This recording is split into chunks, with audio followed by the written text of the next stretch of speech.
Hello, my name is Jeff Hauk, and this was presented at the Combined Sections meeting of the American Physical Therapy Association as part of a broader symposium on new outcome measures in 2019.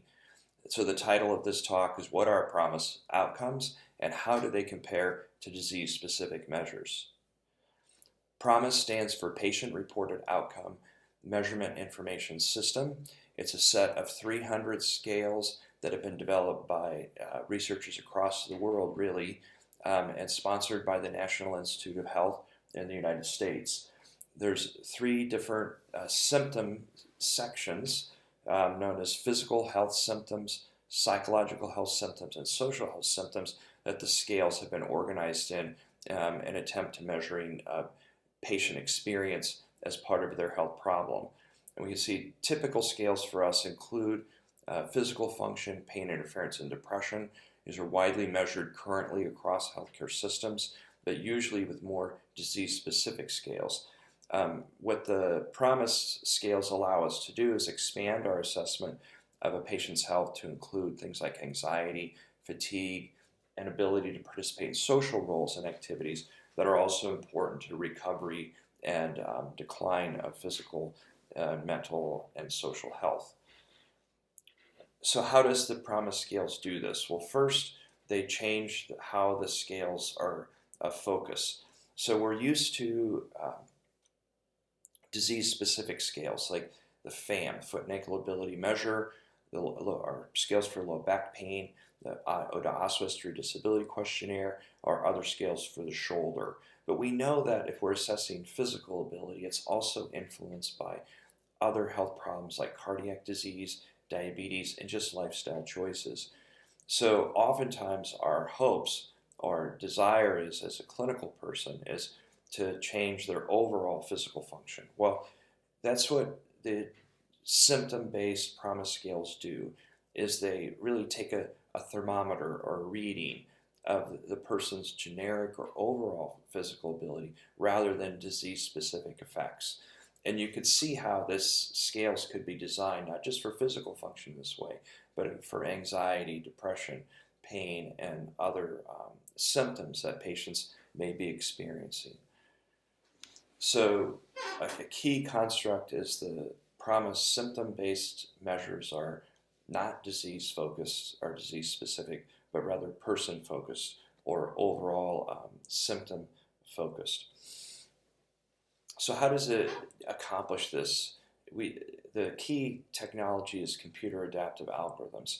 This is a simplistic view of disease algorithms to help people understand how these scales might work. So essentially, item response theory is used to select items that are related to the construct or symptom of interest, in this case, physical abilities. And they're lined up along hierarchically along a metric or a scale. So once those items are kind of lined up from low to high, we can start to use the computer adaptive algorithm to kind of identify what the patient's self-perceived abilities are. So you start with asking a question in the middle of the items, and then based on the response, you either go to questions that match. If they answer no, then you go to lower items. If they answer yes, they can do that problem, then you go to higher items. And so essentially in this case, the patients answered affirmative, so then it iteratively continues that process until it finds a point on the scale with sufficiently low error to suggest that that's likely what their response would be if they'd completed all the items. And so essentially this gives us an estimate of the patient's perceived ability in 4 to 5 questions, which takes under a minute for each scale. So what this allows for us to do is to keep the patient burden low in terms of completing questions and then assess more symptoms. So we can expand our look at how different diseases are affecting patients and include bio, psychological, and social symptoms.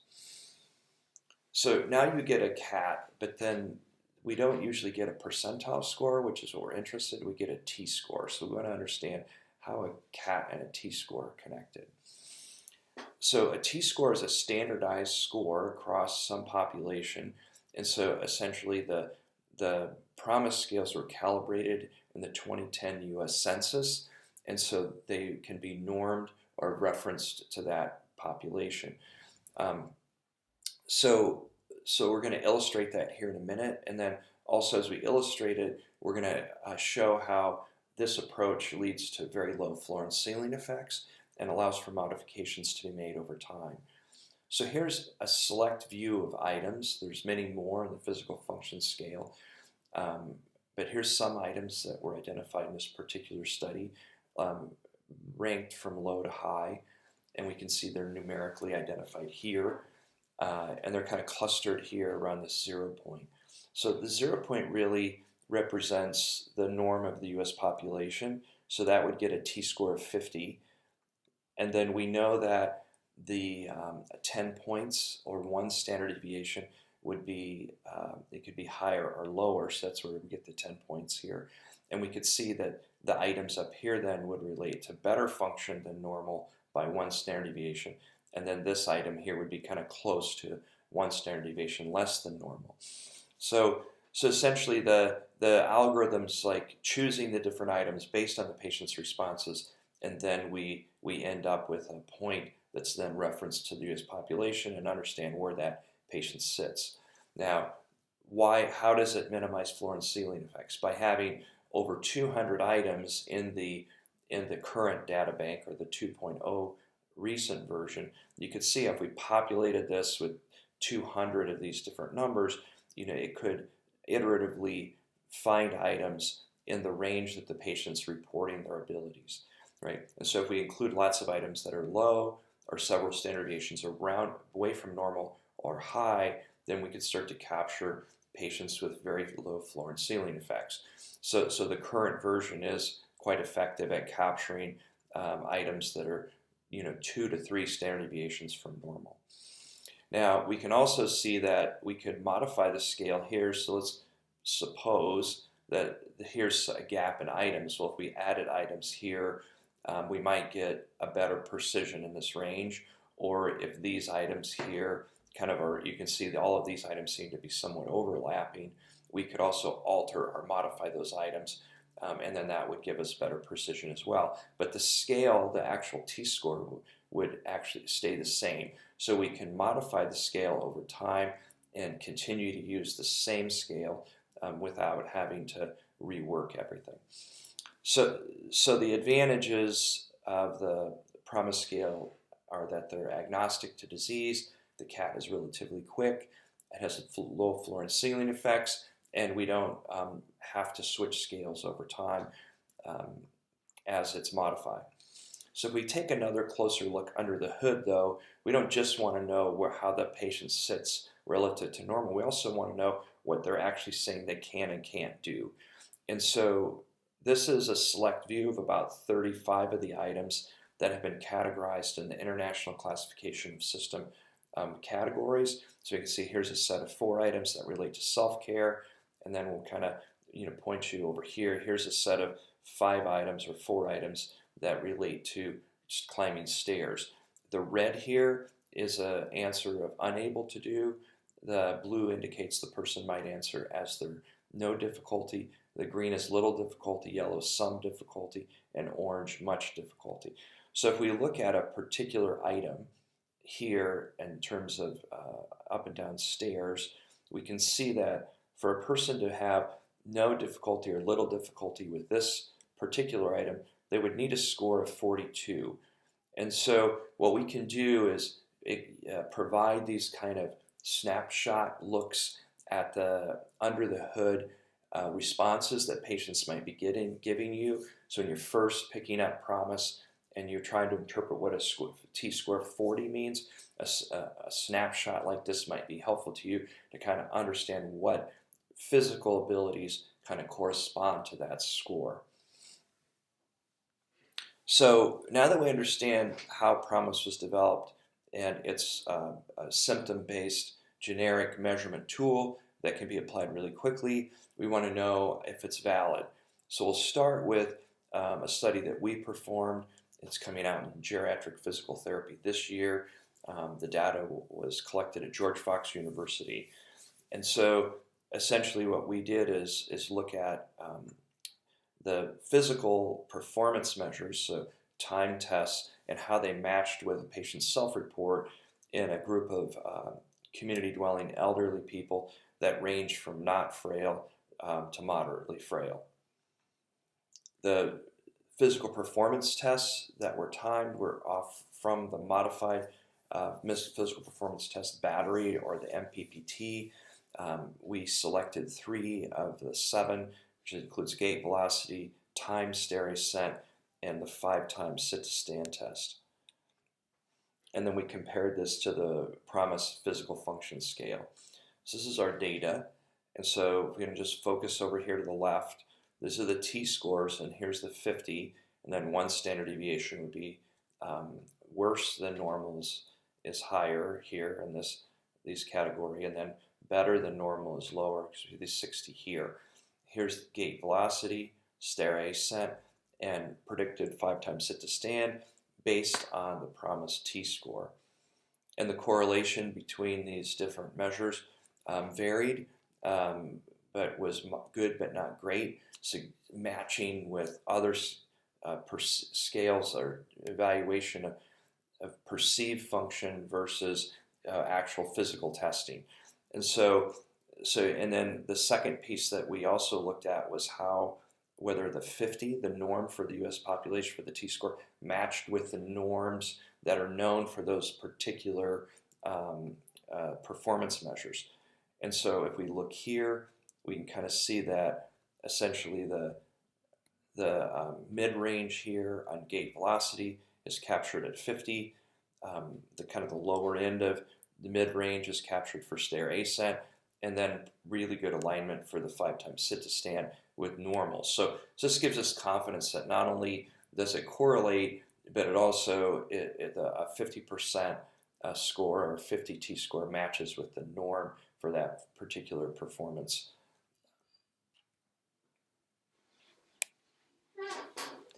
So the validity compared to the Promis physical function scale, for physical performance, we could say it matches reasonably well with performance-based tests of physical ability in elderly patients.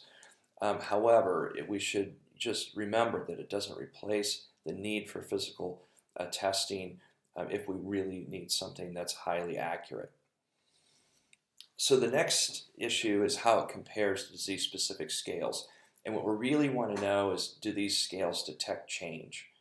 And what's the issue? The issue is that when patients come in for treatment, we're hoping that by addressing a very specific disease like the knee, that we have an overall effect on their generic functioning.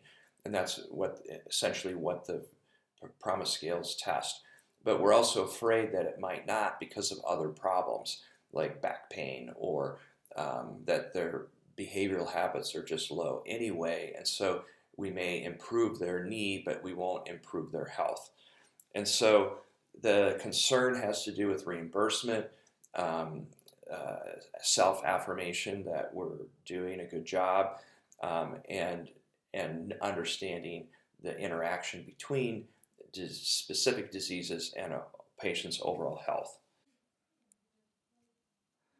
This is a study by Dr. Kenny that I was involved with at the University of Rochester. It will be published in American Journal of Sports Medicine this year. Essentially what we did is match three outcome measures, the Promis scales and 2 disease-specific scales, in 80 patients that were undergoing knee arthroscopy. What's important is that we assess them at different time points of recovery. And what we looked at was the responsiveness of these scales defined by the effect size index. And if you're not familiar with that measure, the effect size index is a 0.8 would be considered high. And we can see here the different scales that were included. So the knee, the Coos scale, which is a scale specific to knee and osteoarthritis, and has these subscales: symptoms, pain, ADL, sports, and quality of life. The Promis physical function scale and pain interference scale. The International Knee Documentation Committee scale is here. So those were our scales. And we can see that they're all essentially 0.8 or above. So any of these scales would be considered responsive on average across all time points. And some were quite high. So it'd be fair to say that for this particular subgroup, the scales were, around the same responsiveness or detected change equally as well. This is consistent with larger studies, and this is a study performed at University of Utah by Man Hung, and their conclusion across nearly 1,000 patients, primarily with knee osteoarthritis, is that the Promis physical function versus the KOOS and WHOOS was consistently the most responsive. And so this data is evolving, but in general, it's finding that the Promis scales are at equal or better than disease-specific scales. Here's another example of the responsiveness of the Promis physical function scale as compared to the gait right, which is a quantitative test for walking speed. In this, the patient population is ACL deficient patients. This is preoperatively, shortly after their operation, and then up to 52 weeks later.